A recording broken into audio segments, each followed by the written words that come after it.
নমস্কার বন্ধুরা, Rama village food চ্যানেলে সবাইকে স্বাগত জানাই। আজকে তোমাদের সঙ্গে একটি নিরামিষ রেসিপি শেয়ার করার জন্য হাজির হয়েছি। তো রেসিপিটি শেষ পর্যন্ত দেখবেন, আশা করছি ভালো লাগবে। আজকের রেসিপি হচ্ছে মুগ ডাল দিয়ে ফুলকপি। হাতে যদি খুব কম সময় থাকে তাহলে এইভাবে রান্না করলে খুব তাড়াতাড়ি রান্না করে যায়। তো চলুন বন্ধুরা, রেসিপিটি শুরু করা যাক। তো রেসিপি বানানোর জন্য আমি এখানে কিছুটা ফুলকপি নিয়েছি কেটে। ফুলকপিটা 2 টুকরো করে নিয়েছি, আর কিছুটা গাজর নিয়েছি, আর কিছুটা মটরশুঁটি নিয়েছি। তো দেখতেই পাচ্ছ বন্ধুরা, গাজরগুলো আমি ডুমু ডুমু করে কেটে নিয়েছি। তোমরা চাইলে এর মধ্যে আরও অনেক সবজি অ্যাড করতে পারো। আমার হাতের কাছে এই কটা সবজি ছিল, আমি এই কটা সবজিই দিয়েছি। আর এখানে নিয়েছি 50 গ্রাম মতো মুগ ডাল। এবার সবজিগুলো ধুয়ে পরিষ্কার করে নেব। অপরদিকে গ্যাসের ওভেনে কড়াই বসিয়ে দিয়েছি, আর কড়াইটা গরম হলে দিয়ে দিচ্ছি পরিমাণ মতো সরিষার তেল। তেলটা আমি এখানে অল্প ব্যবহার করেছি। এরপরে কপিটা প্রথমে ভেজে নিব।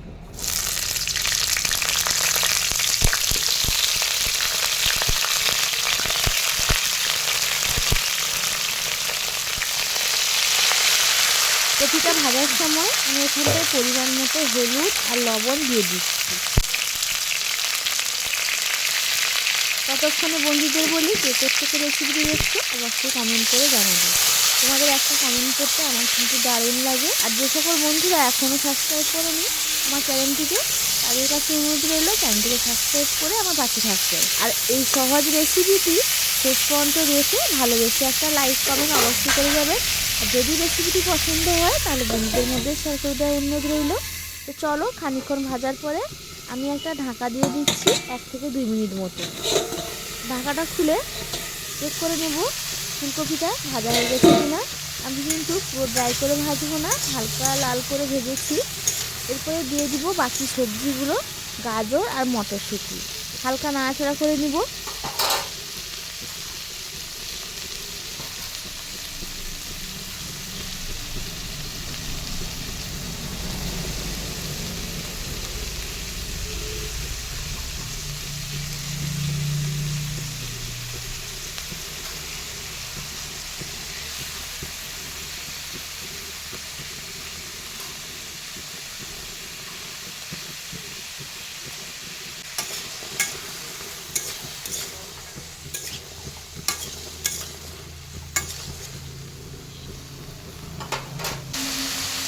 গাজর, মটরশুঁটি আর ফুলকপি একসঙ্গে হালকা ভাজা হয়ে গেছে।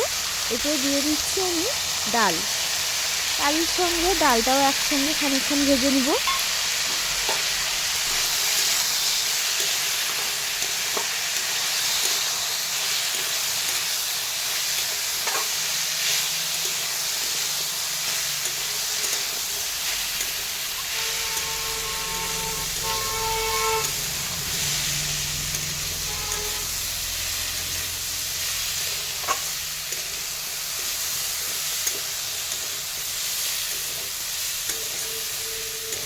এবার সব কিছু উপকরণ আমার ভাজা হয়ে গেছে।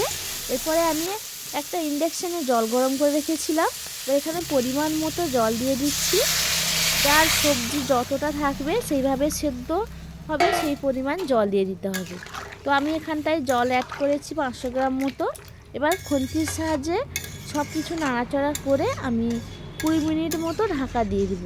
এই ডাল সেদ্ধ হওয়ার মধ্যে কিছু আমি মশলা অ্যাড করছি। এখানে 1 টুকরো আদা আমি বেটে নিয়েছি, তো দিয়ে দিলাম আদা বাটা, আর দিয়ে দিব গোটা একটা কাঁচা লঙ্কা।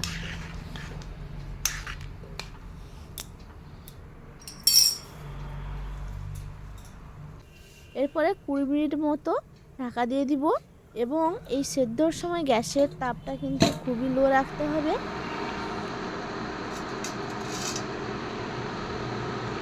20 মিনিট পরে ফিরে এসেছি।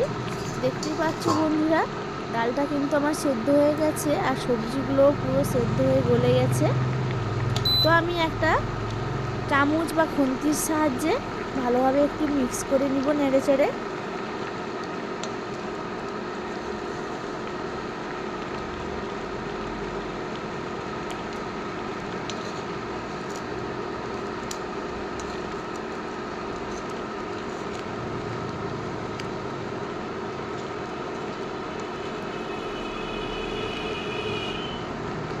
ডাল সেদ্ধটা আমি এখানটায় ইন্ডাকশানে করে নিয়েছি। অপর দিকে কড়াইটা পরিষ্কার করে কড়াইটা গ্যাসের ওভেনে বসিয়ে দিয়েছি। এবার কড়াইটা গরম হয়ে গেলে দিয়ে দিচ্ছি একটা গোটা কাঁচা লঙ্কা ভেঙে নিয়েছি, আর দিয়ে দিচ্ছি 1 চামচ গোটা জিরে আর 1 চামচ 5 ফোড়ন। এবার শুকনো কড়াইতে আমি ফোড়নটা ভেজে নিব।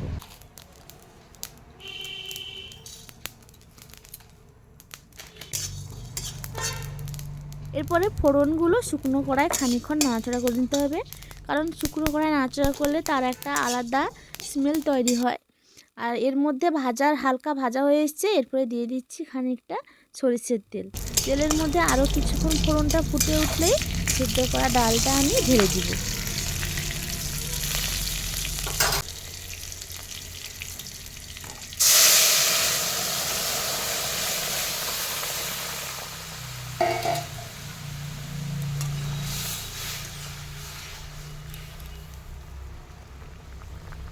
সেদ্ধ করে রাখা সবজি ডালটা আমি এখানটায় ঢেলে দিয়েছি।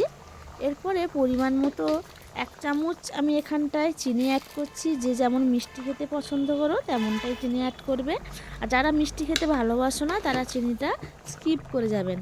তারপরে দিয়ে দিচ্ছি 1 চিমটে ঘি। তারপরে দিচ্ছি একটা গুঁড়ো মশলা, এতে ছিল জিরে আর এলাচ। জিরে এলাচ গুঁড়ো করে নিয়েছিলাম, তো সেটা 1 চামচ দিয়ে ভালোভাবে নাড়িয়ে নিচ্ছি। তো বন্ধুরা, ডালটা কিছুক্ষণ ফুটে উঠলেই ডালটা আমার কিন্তু রেডি হয়ে যাবে। আমি এখানটায় ডালের মধ্যে আর লবণ অ্যাড করিনি, যেহেতু ফুলকপি ভাজার সময় আমি লবণ দিয়েছিলাম। লবণটা তখনই আমি অনেকটা পরিমাণ দিয়ে দিয়েছি। তো তোমরা যে যার স্বাদ মতো লবণ এখানে ব্যবহার করবে এবং চেক করে নেবেন লবণটা ঠিক আছে কিনা। চলো, আজকে খুব কম সময়ে এবং সহজ পদ্ধতিতে আমার নিরামিষ সবজি ডাল তৈরি হয়ে গেছে। আর দেখতে কিন্তু দারুণ হয়েছিল বন্ধুরা, খেতেও তেমন টেস্ট হয়েছিল, আর এত সুন্দর একটা স্মেল উঠেছিল। তো সেই স্মেলের গন্ধে এক থালা ভাত অবশ্যই খেয়ে নিতে পারবেন। তো দেখতেই পাচ্ছ বন্ধুরা, নিরামিষের দিনে এরকম ডাল যদি থাকে, তার সঙ্গে যদি একটু আলু মাখা থাকে, আর কিছুই লাগবে না। তো আজকের ডালের রেসিপি তোমাদের কেমন লাগলো? নিশ্চয়ই ভালো লেগেছে। যদি ভালো লাগে তাহলে বন্ধুদের মধ্যে শেয়ার করে দেবেন। আজকের রেসিপি এখানটা শেষ করছি। ফিরে আসবো নতুন কোনো রেসিপি নিয়ে। সবাই ভালো থাকবেন, সুস্থ থাকবেন। টাটা।